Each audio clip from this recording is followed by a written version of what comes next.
libido masculine et infertilité, 3 éléments de compréhension. Bonjour, je suis Virginie Terrier, cofondatrice de Fertiline. Bonjour, je suis Adva Grundmann, cofondatrice de Fertiline. Bonjour, Dr Alain Bitton, chirurgien urologue de formation suisse et internationale. Je pratique également comme andrologue et sexologue clinicien. Aujourd'hui, nous allons parler de la libido masculine et de l'infertilité et des éléments de compréhension. Si vous aimez nos contenus vidéo, n'hésitez pas à liker, commenter, partager et vous abonner à notre chaîne.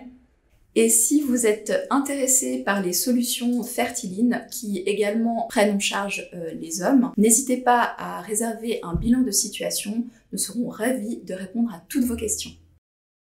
Dans cette vidéo sur la libido masculine, nous allons parler de quels sont les problèmes rencontrés, mais également des hormones impliquées dans la libido et de leurs influenceurs. Et en tout dernier, de qui consulter et de quelles solutions on peut envisager.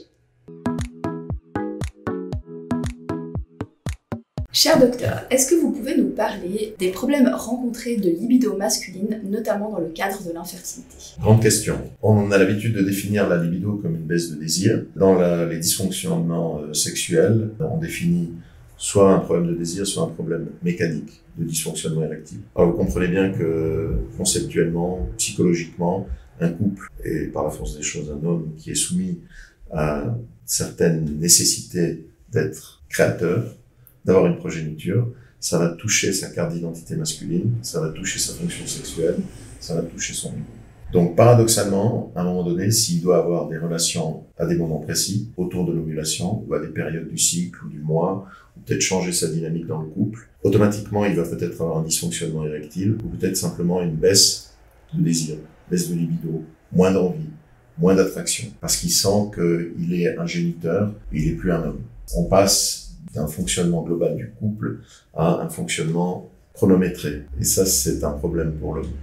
Et on sait que la fonction sexuelle, en général, quand un homme a une impuissance, c'est pas seulement une impuissance sexuelle, c'est une impuissance plus globale. Alors l'homme va développer un problème psychologique, le cerveau comptabilise les échecs, et une panne va entraîner une autre panne, et finalement l'homme peut devenir dysfonctionnel au niveau sexuel. Après, il faut faire la part des choses dans une consultation, toujours qui se fera dans le cadre d'une consultation du couple, idéalement, entre un problème vraiment physique, physiologique, hormonal, mécanique, et simplement purement au niveau du désir. Dans les problématiques de libido, est-ce que vous rencontrez aussi des situations d'anéjaculation et quelle est la définition? Alors, l'anéjaculation se définit par une absence ou une impossibilité d'éjaculer qui peut être volontaire ou pas. Mais même si elle n'est pas volontaire, il y a une volonté inconsciente ou subconsciente de ne pas éjaculer. Alors on sait que ça entre dans le cadre de certains dysfonctionnements psychiatriques, névroses, de gens qui sont dans l'hypercontrôle ou qui ne veulent pas donner. Mais dans le cadre de prise en charge de fertilité, ça peut être un désir inconscient de ne pas donner, justement pour ne pas être utilisé, paradoxalement. D'où l'importance de faire une thérapie de couple, que ce soit avec un sexologue clinicien ou un sexologue psychiatre, psychothérapeute, qui va déterminer dans quel axe s'inscrit la fertilité. Et il ne faut pas négliger cet aspect psychologique qu'on trouve dans beaucoup de centres d'ailleurs, que ce soit en Europe ou peut-être un peu moins en Suisse, mais en Europe, on a beaucoup de centres de fertilité qui ont un psychologue et un psychiatre qui est attaché, qui s'occupe de voir les couples en amont et bien sûr durant tout le parcours PMA. C'est un aspect extrêmement important.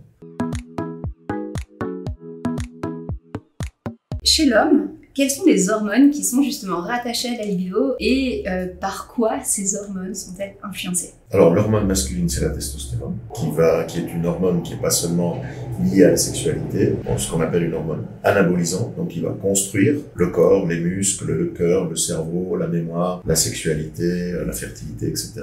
Mais il y a aussi les hormones annexes, comme la mélatonine, la dopamine, la sérotonine, qui sont des hormones extrêmement importantes, même si on remet un petit peu en question maintenant l'origine de la sérotonine dans la dépression. Mais l'homme est complexe, les parcours hormonaux sont complexes, et la fertilité et la sexualité encore plus. Qu'est-ce qui influence justement toutes ces hormones, la testostérone, la mélatonine, la sérotonine, la dopamine? Parce que tout ça, c'est vraiment un contexte général qui est influencé par beaucoup d'éléments. Quels sont les principaux qu'on peut relever?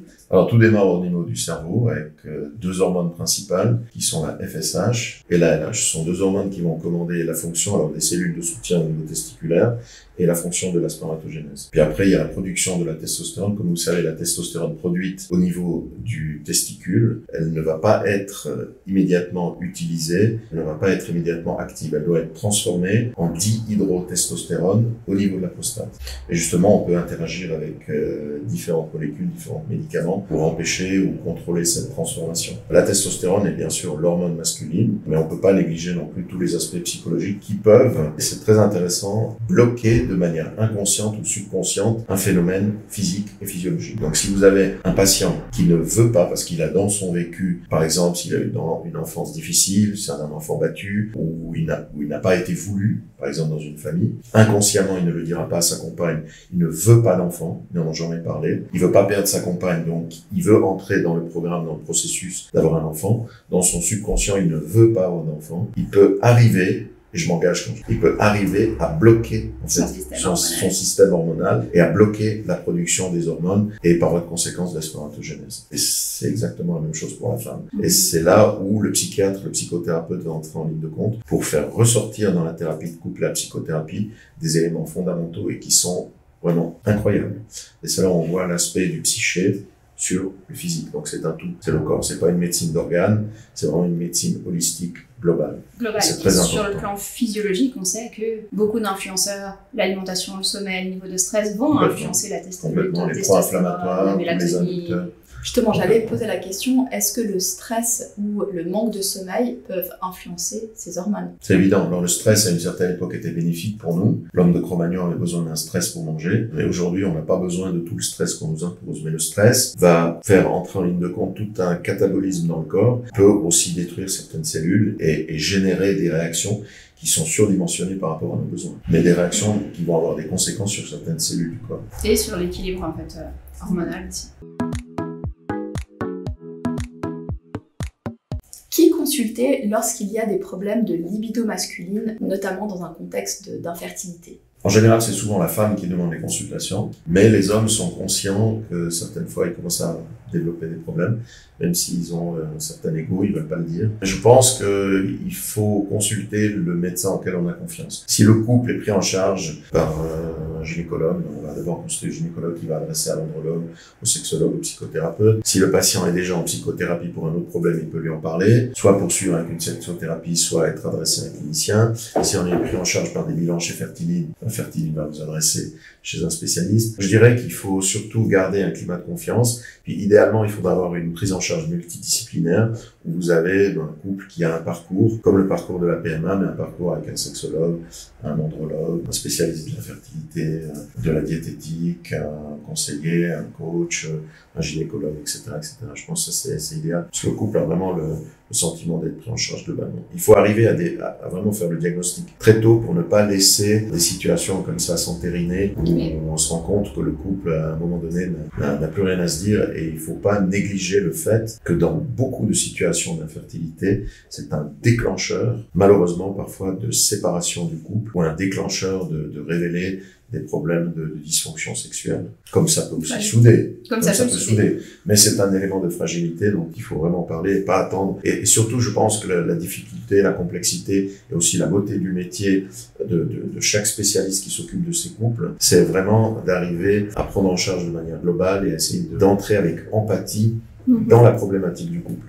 À essayer de dépister le problème. Et vous avez parlé de ce cercle vicieux, ce schéma de perte de confiance en fait, qui s'instaure assez vite et il faut agir rapidement pour éviter ça. Oui, ne pas hésiter à donner des médicaments, des traitements, il faut identifier les problèmes et il faut les verbaliser. Il faut expliquer aux patients, est-ce que vous avez un manque de désir? Est-ce que vous avez un problème mécanique? Est-ce que vous avez une peur de la performance? Est-ce que vous êtes perturbé parce que votre épouse ou votre compagne vous demande d'avoir des rapports à certains moments du cycle? Ça vous met une certaine pression. Et on sait, si vous perdez toute spontanéité dans une relation sexuelle, c'est le début de la fin. Mais aussi essayer de diminuer les effets du stress ou travailler sur ces hormones de manière naturelle, avec l'alimentation notamment. L'exercice physique, l'alimentation, l'arrêt du tabac, la consommation d'alcool modérée. Il est assez effarant de voir de nos jours que, par exemple, vous avez des jeunes de 16 à 25 ans qui arrivent à boire une bouteille de vodka par week-end.